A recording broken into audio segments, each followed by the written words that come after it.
হরে কৃষ্ণ। তো আজ বানাবো স্যুপ চাউমিন। তো কোনো রকম সস ছাড়াই এই শীতকালে এই স্যুপ চাউমিন ভীষণই মজার। তো আসুন রেসিপিটা দেখে নেওয়া যাক। এখানে আমি 5 পিস পাকা টমেটো এইভাবে করে বানিয়ে নিয়েছি। এগুলো মিক্সার গ্রাইন্ডে পেস্ট করে নেব।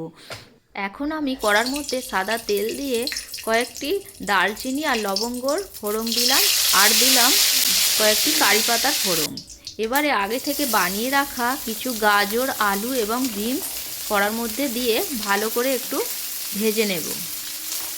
তো শুকনো চাউমিন তো প্রায় বানানো হয়, তবে ভীষণ ঠান্ডায় এই স্যুপ চাউমিন দারুণ মজার।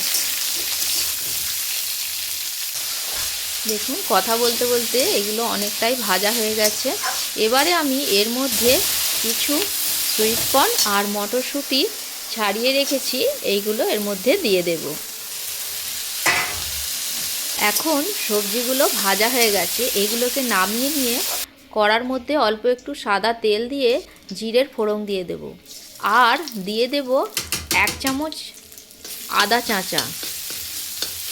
তারপর আদাটা অল্প একটু নাড়াচাড়া করে নিয়ে আগে থেকে বানিয়ে রাখা ক্যাপসিকামগুলো দিয়ে দেব। তারপর ক্যাপসিকামগুলো হালকা একটু নাড়াচাড়া করে নিয়ে আগে থেকে পেস্ট করে রাখা টমেটোটা এর মধ্যে দিয়ে দেব। এবারে এর মধ্যে দিয়ে দেব প্রয়োজন মতন হলুদ গুঁড়ো, স্বাদ মতো লঙ্কা গুঁড়ো আর 1 চামচ ধনে জিরের গুঁড়ো। এবারে এগুলোকে দিয়ে বেশ করে নাড়াচাড়া করতে হবে যতক্ষণ না মশলার মধ্যে তেল উঠে আসছে। এখন মশলার মধ্যে তেল উঠে এসেছে, মশলাটা রেডি হয়ে গেছে। এবারে এর মধ্যে আগে থেকে ভেজে রাখা সবজিগুলো দিয়ে দেব, ভালো করে মিশিয়ে নেব। দিয়ে দেব স্বাদ মতো লবণ, আর দিয়ে দেব ফুটন্ত গরম জল। এর মধ্যে গরম জল দিলে যেমন তাড়াতাড়ি হয়েও যাবে, তেমন স্বাদটাও খুব সুন্দর হয়।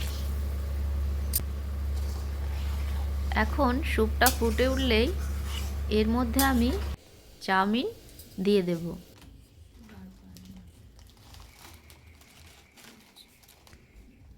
চাউমিনটা গোটাও দিতে পারেন, আবার ভেঙেও দিতে পারেন।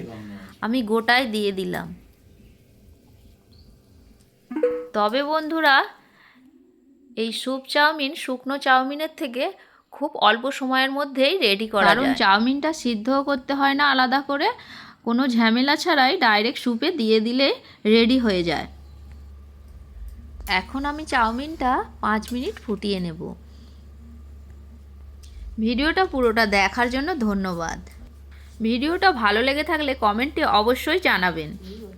আপনার একটা লাইক আমায় নতুন ভিডিও বানাতে অনেক উৎসাহিত করে, তাই লাইক করে পাশে থাকবেন।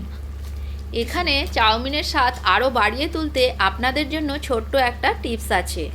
ঠিক এই সময় চাউমিনটা যখন ফুটছে গ্যাসটা বন্ধ করে দিতে হবে। এখন এর মধ্যে দিয়ে দেবো 1 চামচ গোলমরিচের গুঁড়ো। গোলমরিচটা খুব মিহি গুঁড়ো নয়, একটু দরদরা রাখতে হবে। 1 চামচ গাওয়া ঘি আর কিছু ধনেপাতা।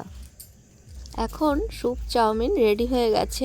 এবারে ভগবানকে ভোগ নিবেদন করব। ফিরে আসছি ভোগ নিবেদনের পর। এখন চাউমিন স্যুপ মহাপ্রসাদ চলে এসেছে। কে কে পাবেন চলে আসুন। হরি বল।